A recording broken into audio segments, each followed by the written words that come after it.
jujur baru ini ngerayain Baru ini Halloween. datang diundang. Tapi kita tahun depan, tadi aku sama kakak udah punya rencana. Kayaknya seru kalau kita bikin di rumah, yang deket-deket aja, kita barbekyuan tapi pakai kostum Halloween. Jadi punya ide sendiri ya. Aslinya Indonesia punya malam Jumat Kliwon. Cuman kita nggak mau kalau malam Jumat Cuma kita Kliwon. maunya setannya jangan kayak setan bule gitu kan. Maunya tuh kalau Setan Indonesia lebih keren. Dengan candanya Anang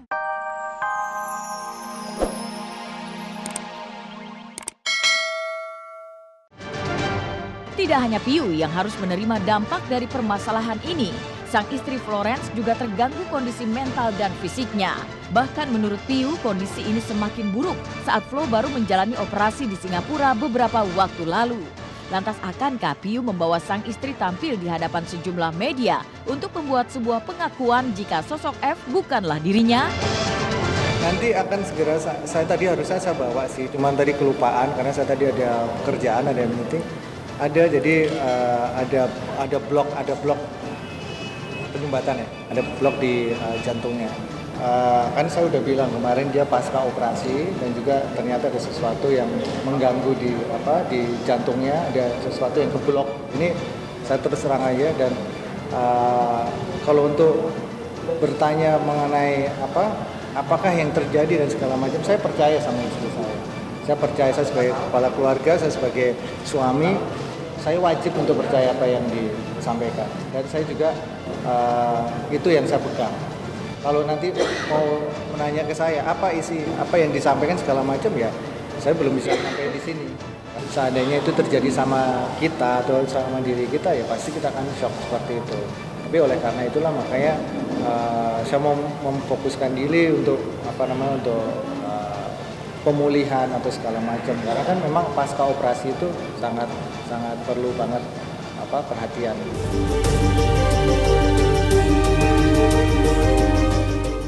Masalah pengerusakan yang terjadi di kediaman Adi Guna memang meninggalkan teka-teki dan tanda tanya besar.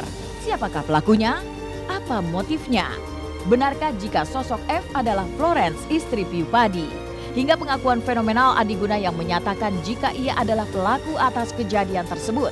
Yang pasti untuk menyelidiki masalah ini, pihak Polda Metro Jaya akan memanggil Piu guna dimintai keterangan perihal sejumlah pernyataannya beberapa hari pasca kejadian tersebut. Lantas siapkah Piu menerima panggilan pihak penyidik? Dan benarkah pula jika pihak penyidik memastikan jika tersangka dalam kasus ini adalah seorang wanita? Karena belum ada satu keterangan pun menjelaskan ini siapa. Namun demikian kita akan mencari keterangan dari saksi-saksi yang lain ya, seperti pemilik mobil Mercy, kemudian saudara Henry, dan juga Vika sendiri yang akan kita periksa. Kemudian termasuk juga saudara Piu, memanggil saudara Piu ya, tentang apa yang diketahuinya dalam perkara ini sesuai dengan apa yang disampaikan oleh yang bersangkutan di media massa. Penyidik masih mencari seseorang tersangka inisial F dengan rekannya DR yang pada waktu pengerusakan itu sesuai dengan kesaksian yang ada, mereka lah pelakunya. Kemudian dalam waktu dekat penyidik akan memanggil pemilik mobil Mercy yang digunakan untuk pengerusakan ya, atas nama istri daripada saudara Adi Guna. Kemudian penyidik juga akan memanggil lagi saudara Vika sebagai pelapor. Ada beberapa keterangan yang akan dikonfirmasikan lagi berkaitan dengan keterangan yang didapatkan oleh penyidik dari saksi-saksi yang ada. Saya katakan di awal, penyidik itu bekerja dari TKP, dari kesaksian yang ada, dari barang bukti yang ada. Jadi penyidik berkesimpulan pelakunya jelas seorang wanita inisial F dibantu oleh seorang supir inisial DR. Tidak ada yang lain. Kita belum tahu F siapa ya. Nanti kalau sudah tertangkap baru kita ketahui siapa dia. Bertolak belakang dengan Piu yang dilanda rasa tidak tenang, Anang Hermansyah dan keluarganya justru tengah larut dalam kebahagiaan. Itulah saat di mana Anang dan keluarga kecilnya bisa ikut dalam acara perayaan Halloween Kamis kemarin. Walau sejatinya Halloween tidak begitu populer di Indonesia, tapi tetap saja tradisi perayaan malam 31 Oktober itu menghadirkan sensasi berbeda bagi Anang dan keluarga. Apalagi ketika perayaan yang berasal dari zaman Irlandia kuno itu dirayakan Anang, Ashanti, Aurel, dan Azriel untuk pertama kalinya. juga berantem dulu sih, aku bilang ayo pakai, tapi sebenarnya dia tadi mau dipakai, cuma karena pulang dari kantor sedangkan kita bertiga dari rumah, jadinya ya udah pakai yang cepet aja gitu. Jujur baru ini ngerayain Baru Halloween. ini datang diundang. Tapi kita tahun depan, tadi aku sama kakak udah punya rencana, kayaknya seru kalau kita bikin di rumah yang deket-deket aja, kita barbekyuan tapi pakai kostum Halloween. Jadi punya ide sendiri ya. Aslinya Indonesia punya malam Jumat Kliwon. Cuman kita nggak mau kalau malam Jumat Cuma kita Kliwon. maunya setannya jangan kayak setan bule gitu kan. Maunya tuh kalau Setan Indonesia lebih keren. Dengan candanya, Anang menyebut bahwa malam Jumat Kliwon jauh lebih menyeramkan daripada pesta Halloween dengan kostum menakutkan. Tapi hal itu tidak berlaku bagi Ashanti, Aurel, dan Azriel. Ketiganya ternyata memiliki sifat yang sangat penakut. Bahkan rasa takut itu juga hadir di kediaman mereka yang sangat megah. Lantas benarkah jika di rumah yang terlihat bak istana itu, Ashanti, Aurel, dan Azriel justru tak berani tinggal sendiri, terlebih jika tak ada sosok Anang di samping mereka? Kita bertiga kalau dibilang sangat-sangat penakut. Bahkan di siang hari aja kita takut. Jadi ya udah memang begini. Jadi kayak kalau Mas Anang pergi kita tuh bertiga gitu ngumpulnya, karena ya penakut, dia penakut, aku penakut, ini penakut. Yang berani cuma takut gitu. Jadi aku ngomongin Mas aku kebelet Makanya gitu. bingung saya sama di rumah sendiri takut. Aneh. Ada penunggunya pasti. Memang semua rumah ada penunggunya. Beda. Gak boleh takut. Gak usah takut yang Pipi, kita mau takut yang butuh apa? Rasa-rasa Nah, itu gimana? kan aneh kan. Gak apa-apa ya, setan juga tadi sayang sama kita. setan itu takut sama manusia. Pernah kakak tuh mau sekolah aja saking aku takut di kamar sendiri, aku bilang kan gak usah sekolah, dia temenin bunda gitu ya. Tapi dulu waktu baru enggak, waktu baru-baru. Kalau sekarang kan enggak. Senang banget ya mesti dikasih.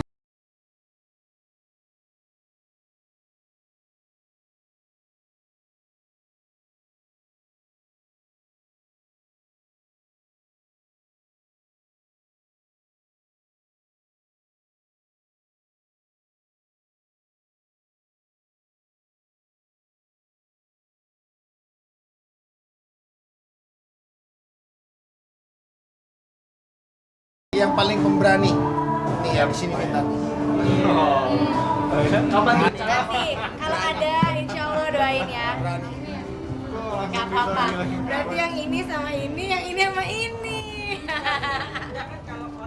Aku orangnya nggak mau apa ya, maksudnya nggak mau terlalu banyak mikirin gitu-gitu ya, jalanin aja lah. Doain cepat, tiba-tiba udah ada wujudnya aja, udah ada bayi aja gitu ya. Tapi emang pengen gitu cepet-cepet kalau dikasih. Insya Allah doain ya. Entah apa. Setiap keluarga pasti punya cerita yang berbeda. Saat Anang bisa berbahagia dengan keluarga kecilnya, maka bertolak belakang dengan apa yang tengah dirasakan oleh Edis Adelia yang harus berkalang kecewa lantaran sang suami tercinta Ferry Setiawan ditangkap atas kasus dugaan penipuan. Ditangkapnya Ferry oleh tim Polda Metro Jaya pada 18 Oktober lalu seolah menjadi kado terpahit pada ulang tahun pernikahan mereka yang pertama. Pasalnya penangkapan itu terjadi seminggu sebelum pasangan ini genap 1 tahun berumah tangga. Lalu benarkah jika suami Edis menggelapkan uang hingga 21 miliar rupiah? Sesuai dengan apa yang disampaikan oleh korban adalah 21 miliar 800 juta lebih. Selama itu dikirim beberapa tahap ke rekening FL dalam kaitan suplai batu bara ke PT PLN.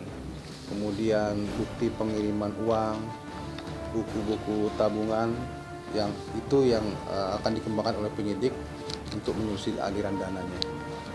Ancamannya 5 tahun dan denda 1 miliar rupiah. Tidak hanya ancaman hukuman sang suami saja yang kini menghantui Edis. Hari ini rencananya pihak penyidik Polda Metro Jaya akan memeriksa Edis Adelia terkait masalah yang menimpa sang suami. Lantas akankah pesinetron satu ini juga akan terseret dalam masalah ini? Perkembangan kasus penipuan, kemudian penggelapan dan undang-undang tindak pidana pencucian uang atas nama tersangka inisial FL dengan RR yang sudah ditahan oleh Polda Metro Jaya Saat ini penyidik sudah memeriksa 9 saksi dari PT PLN dan dari Bank Mandiri. Kemudian penyidik juga akan menyelusuri aliran dana dari rekening FL kemana saja.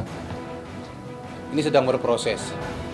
Dan besok rencananya penyidik akan memeriksa istri daripada EL, yaitu Adis Adela, untuk diambil keterangan dalam kaitan apa yang dia ketahui tentang kegiatan ataupun pekerjaan suaminya. Namun kita tunggu hasil pemeriksaan apakah Adis Adela ini istri FL ini tahu betul tentang apa yang dilakukan suaminya, apakah ia masuk di dalamnya atau dia tidak tahu sama sekali. Kita tunggu saja hasil pemeriksaan. Iya, buat Windy sama Ahi, congratulations, selamat menempuh hidup baru. Mudah-mudahan bisa menjadi keluarga yang sakinah mawaddah warahmah, langgeng, dan bisa berkumpul lagi di jannahnya insya Allah. Cepat-cepat dapat ngomongan kita. Selamat untuk Winda, semoga bahagia lahir batin, dunia dan akhirat. Dan mudah-mudahan apapun masalah yang nanti akan dihadapi ke depan, dua-duanya bisa tetap bergandengan untuk menghadapi semua masalahnya. Berbeda kisah dari Winda dan Mulyadi, pedangdut Janeta Janet harus berkalang duka saat ia harus terbaring tak berdaya dikarenakan sakit yang menderanya. Padatnya jadwal manggung dan kurangnya istirahat akhirnya membuat kondisi kesehatan Janeta menjadi drop. Lantas seperti apa kondisi kesehatan Janeta Janet saat ini? Benarkah jika sakitnya ia saat ini mau tak mau membuat ia harus absen dari sejumlah kegiatan? Pulang dari off-airan, Purwokerto kan memang off-air itu kan kita harus keluar all out ya. Energinya harus 2 kali kan mesti teriak-teriak di situ udah tenggorokan udah sakit banget.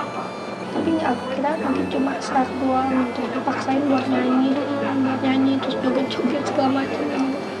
Badan udah drop banget itu kan memang karena jadwal yang cukup lumayan padat gitu kan. Janet juga ngerasa Janet masih kuat gitu.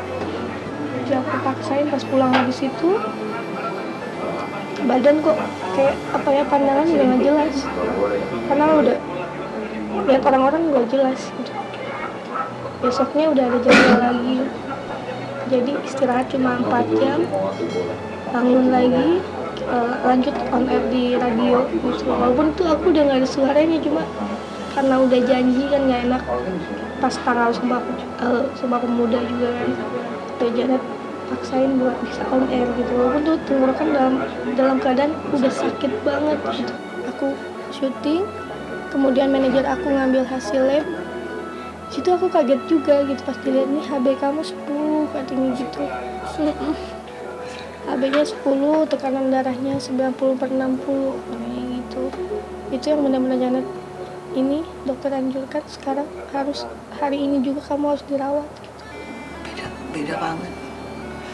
Biasanya semangatnya semangat 45, kayak pejuang kemerdekaan. Sekarang tepar seperti ini, jadi terharu saya. Mengejar sebuah kesuksesan memang tidak ada salahnya, tapi ketika hal itu dilakukan tanpa pertimbangan yang matang, maka akan ada sebuah rintangan yang siap menghadang. Pemirsa, usai sudah perjumpaan kita di Celeb On Cam hari ini. Dan jangan lupa saksikan terus Celeb On Cam setiap hari Senin sampai Jumat mulai pukul 12 siang waktu Indonesia Barat. Tentunya hanya di Global TV yang semakin seru. Terima kasih dan sampai